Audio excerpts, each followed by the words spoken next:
ماہم شریف میں قیام کے دوران رات کو کھانے کے لیے دسترخوان بچھا ہوا ہے، جو ملنے والے آتے جاتے رہتے تھے، ہزاروں آتے ہیں۔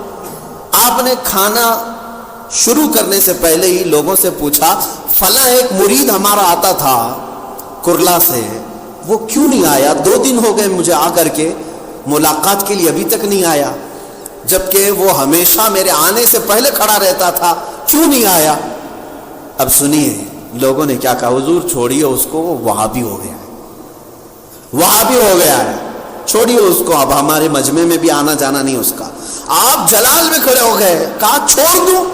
میرا مرید وہابی ہو گیا، اگر بدعقیدہ ہو جائے گا میں کیسے چھوڑ دوں؟ ہاتھ میں دیا ہے۔ یہ ہوتی ہے پیر کی فکر۔ کوئی اگر بگڑ گیا تو کیا کہیں گے، اس کو چھوڑ دو، جانے دو؟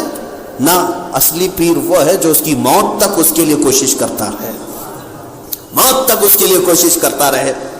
مفتی اعظم ہند رضی اللہ تعالیٰ نے فرمایا فوراً اس کو بلاؤ۔ لوگ آپس میں چھیمی گوئیاں کرنے لگے، اس کی کیا حیثیت ہے، اس کو بلائیں گے ہم؟ وہ ایک عام آدمی تھا، تجارت کرتا تھا، تاجر آدمی تھا۔ مفتی اعظم ہند نے دیکھا کہ یہ لوگ کوئی بھی بلانے کے لیے پس و پیش کر رہے ہیں، دسترخوان چھوڑ کے اٹھ گئے۔ اپنے ڈرائیور کو بلایا، خادم گاڑی نکالو، گھر کے باہر گاڑی ہے۔ اب جب آپ کو جلال آتا تو کسی کو بات کرنے کی جرت بھی نہیں تھی۔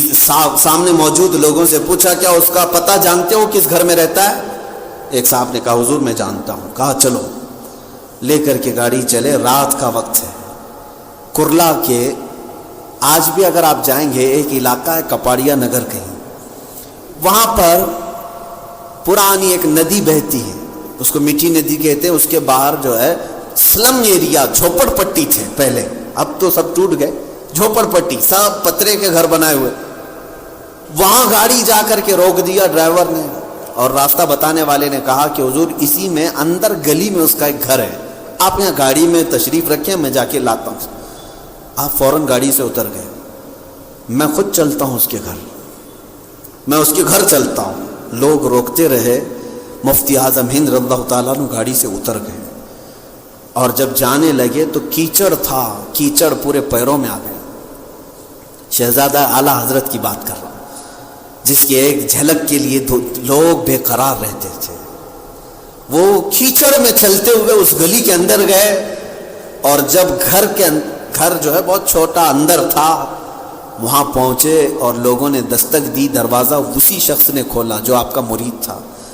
جیسے ہی وہ گھر کے باہر مفتی اعظم ہند کو دیکھا، اس کا بدن کانپنے لگ گیا۔ کہا کہ حضور میرے گھر تک کیسے تشریف لائے؟ تو مفتی اعظم ہند رضی اللہ تعالیٰ عنہ نے صرف اتنا فرمایا، سنا ہے کہ تو ہم سے روٹھا ہوا ہے، میں تجھے منانے آیا۔ اللہ اکبر! جب کوئی یہ کہے، میرے عزیزو، یہ عادتیں ہیں مصطفیٰ کریم صلی اللہ علیہ وسلم کی۔ اگر کوئی فجر کی نماز میں نہیں آتا تو میرے آقا اس کے گھر تک چلے جاتے تھے، معلوم تو کر کے آؤں اس بندے کے ساتھ کیا ہوا ہے۔ صحابہ کو لے کر کے چلے جاتے، کہیں بیمار تو نہیں، آج مسجد کیوں نہیں آیا؟ اگر بیمار تھا تو یہ عادت ہو جاتی، اور بیمار نہیں تھا، ویسے ہی سویا تھا تو شرم کے مارے دوبارہ کبھی نہیں سوئے گا کہ میرے گھر پوچھنے کے لیے مجھے آ جائیں گے۔ یہ سنت مصطفیٰ ہے۔ مفتی اعظم ہند رضی اللہ تعالیٰ عنہ کی اتنی بات سن کر کے وہ کپڑے پہنا، جلدی سے بھاگتا ہوا آیا، قدموں کو پکڑا۔ آپ نے فرمایا چلو میرے ساتھ چلو، گاڑی میں بیٹھو۔ لے کر کے آئے، دسترخوان ویسے ہی بچھا ہوا تھا۔ ماہیم شریف آنے کے بعد بیٹھ کر کے آپ نے سب سے پہلے سختی سے پوچھا، بتا کیا وجہ ہے کہ تو غلط عقیدے کی طرف چلا گیا، بد عقیدہ ہونے کی کوشش کیا، یا تیرا میل جول فلاں فلاں فلاں کے ساتھ ہو گیا، میں تیرے بارے میں کیا سن رہا ہوں؟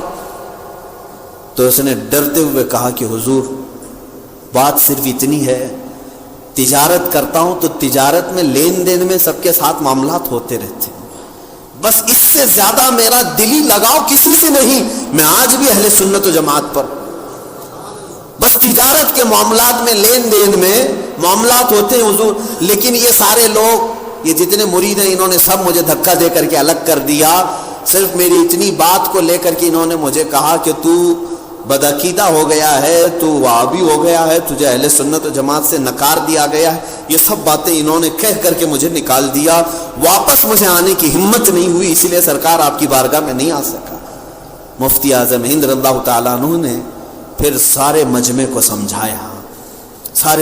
سمجھایا، کہا کہ رسول کریم صلی اللہ تعالیٰ علیہ وسلم کی ایک عادت کہ ایک بار ایک یہودی کا جنازہ جا رہا تھا. حضور صلی اللہ تعالیٰ علیہ وسلم بیٹھے ہوئے تھے، کھڑے ہو گئے. کس کا جنازہ جا رہا ہے؟ یہودی کا. کھڑے ہو گئے اور حضور اکرم صلی اللہ علیہ وسلم کی آنکھوں میں غم کے آثار نظر آئے، آنسوں کی تھی.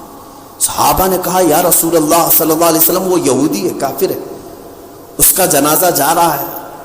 آپ نے فرمایا میں اس کو جانتا ہوں، پہچانتا ہوں، مجھے غم اس بات کا ہے کاش اس کی زندگی میں اس تک ایک بار بھی پہنچا ہوتا اور اس کو دعوت دین دیا ہوتا، شاید وہ میرے دین کو قبول کر لیتا اور آج جنت کی طرف جا رہا ہوتا.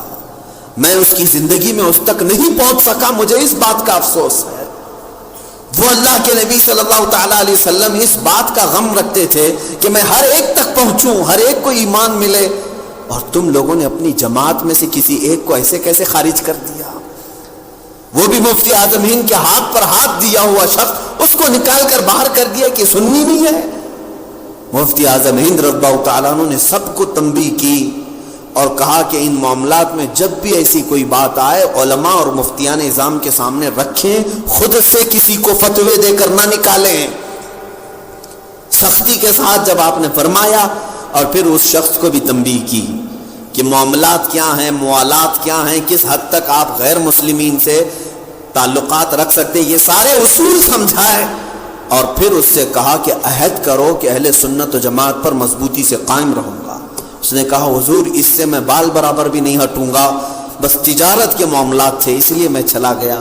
یہ تھا فکر امت جس کو کہتے ہیں مفتی اعظم ہند رضی اللہ تعالیٰ عنہ کی. یہ نہیں کہ نکالنے کے لیے جلدی سے جلدی نکال دیں، اتنے سارے سب خارج ہو گئے. کوئی اگر لگ بھی رہا ہے اس طرح سے کہ یہ گمراہ ہو رہا ہے، اس کے پیچھے محنت کرنا ہم سب کی ذمہ داری ہے. کیوں؟ اس لیے کہ کیا وہ امت مصطفیٰ میں ہے یا نہیں.